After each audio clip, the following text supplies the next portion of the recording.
Hey guys, Bondo here. So we are pouring out a 24 by 60 pole barn today. This is the inside of it.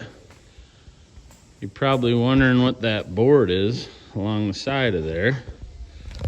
Well, what's going on with this building is there's a kind of a hill around it. I'll show you from the outside. So they were worried that the water was going to come down and run kind of on top of the slab. So basically we're going to put a curb around this thing. We're going to fill this in here with concrete. I'm going to fill that right in with concrete right to the top of this board. It's going to be full all the way around, and we're going to do that at the same time as the floor, and that's going to create like a kind of like an upside down monolithic slab. It's just going to give them that curb of concrete, so that should stop the water from running down and on.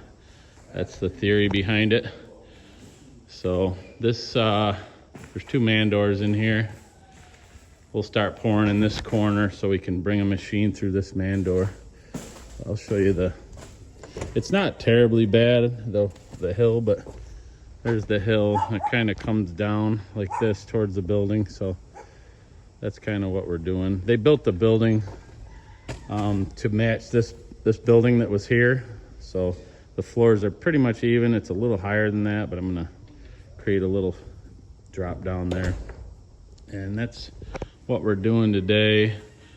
I got 4,000 pound concrete coming from Circle T, and nice because they can drive right in this bad boy.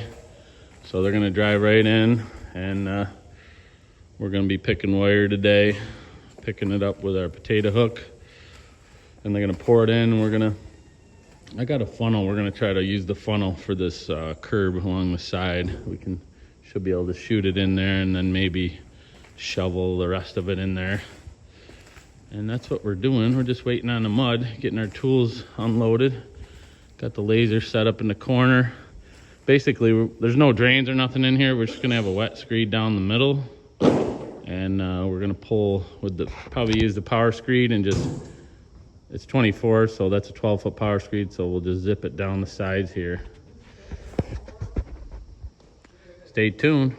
Here comes the mud! Hey, Crank! Mud's here, buddy. Get your boots on. Here's the mud. Mud's here.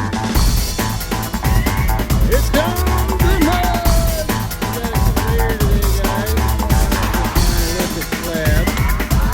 That's what I hear. Here comes the mud, man. Hi, buddy. Here it comes. Well, what do I hear? Here comes the mud. Whoop, whoop. Here comes the mud, guys. Here it comes. It's the T-Day rolling in. Here comes the mud.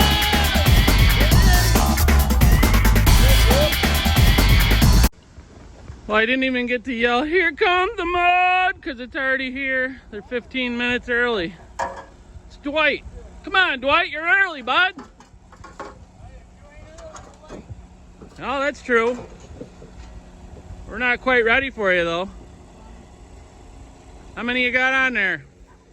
I got 27, bud. You got 27 on there? Ooh, that's a good truck if it holds 27 yards. Woohoo! 3 9s, Ronnie. 3 9s, all right, that makes sense. Ooh, look at that shirt, red one. Circle T, baby. Here's the credentials. 963-2231. Here we are. Come on, Dwight, let's go. Come on, bud. Just because you're early. You're early, you gotta get the mud in here then.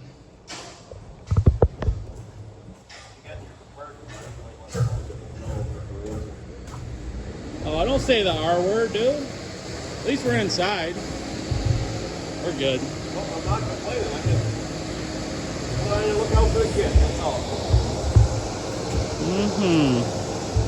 Here comes the mud. I can smell it. It's right there.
So here we go, guys. We started filling in the wall here. We used one of those Bigfoot funnels, turned it upside down. I kind of tried to use that to pour the concrete down in there.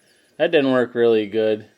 So we mostly ended up shoveling it in there. You could dump some into the wall, but it would splatter. So we pretty much ended up just filling in along the edge and shoveling most of it in there. It was only a 10-inch thick curb that we were pouring on top of there, so it didn't take a ton of concrete.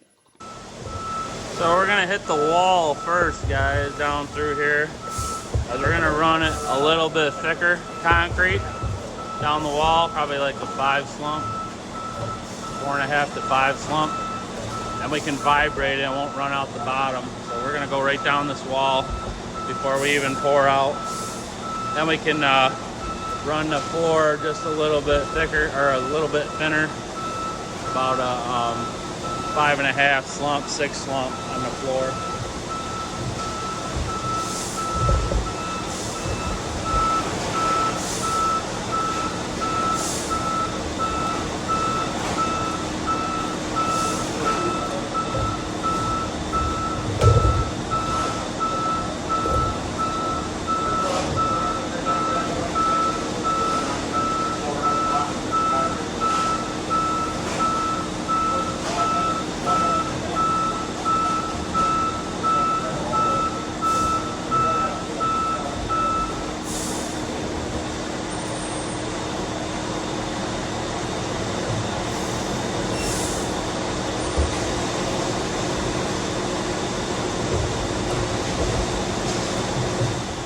So we learned a few things pouring this, guys, that you really don't want to try to pour it at a thicker slump. You might as well just pour the floor at like a 5.5 to 6 slump and do your wall at the same consistency as your floor. And you don't really want to vibrate it. You want to just tap it, because that vibrator actually would tend to bow the form board out and kind of creates like a little makes your curb there a little bit unstraight, you know, with a bow in it. So we basically ended up just shoveling the concrete into there as we went. We magged the top off, and you can see Bob with the orange shirt. He's kind of pulling up the wire along the edge, and we filled in the edge so that the concrete that ran out the bottom of the edge met the floor concrete. And then you're going to see me and Bob are going to do a wet screed right here. You can see they got a 16-foot screed. We're just flattening it out, making sure that we're where we want to be on that height, and we're at the bottom of that 2x10. Definitely, if you're going to do this, I would just put a 2x10 in there and leave it, like a treated 2x10. Or if you got the lumber and you don't mind wasting it, you can cut a 45 at the bottom of that 2x10, like you're building stairs, and that would allow your mag to be able to slip under there a little better. But these are our footer forms, and we didn't want to cut them at a 45 and ruin them, because we really didn't even charge any extra to do this. It was kind of, the guy, I've known the guy a long time, and they built his barn just a little bit lower to match the other barn, so we ended up doing this curb just to keep water from running in down the hill and onto his floor. So I didn't even charge him for it. But that's how we did it, guys. I didn't get a super ton of footage of us pouring this. I just wanted to show you this curb detail, and then I'll show you a little bit of the finished work that we did, and that'll be it for this video. I just wanted to show you just a different way to do a pole barn if maybe you're into a hill or whatever, or you just want this curb detail. Alright guys, we didn't get much footage of it being poured. My phone was out of storage or something, so here we are. We're waiting on it now. We got the edges all filled in. She's all done. Got some bleed water on there, so we're waiting for that to burn off. Then we'll run down the edges of it. But you can kind of see that curb there. That curb was kind of a pain to fill in, but I guess it'll work. Stay tuned. I'll be power troweling here shortly. We got a few dog prints in the concrete, thanks to somebody right here. Jumps out of the truck, full bore, runs in, boom, boom, boom. I just fixed these, but all the way down to the boys where they're on their knee boards. Jay's getting out there and gonna fix them. We'll get him with the power trowel, but I guess it's not ready to power trowel because old Rowan sank in pretty good right there. Huh? Yeah. We'll get her out there.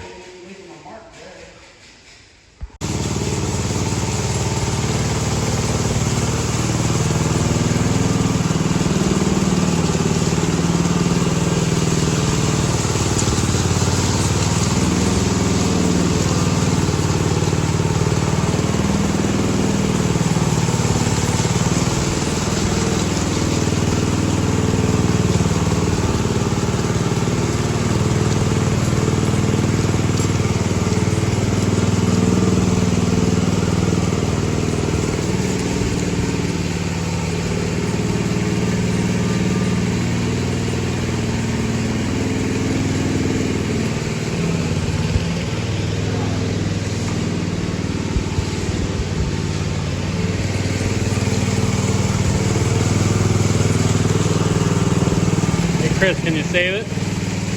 Yeah, we might be able to. All right, buddy. It's nice and soft right now. Okay, guys, we're gonna cut this bad boy. We got our finish on there. Got our curb all stripped and everything. So this is how we're gonna cut it. The boys are getting the soft cut off the truck right now. The Husqvarna soft cut.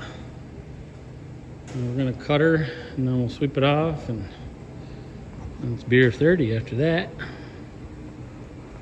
There's the Husky.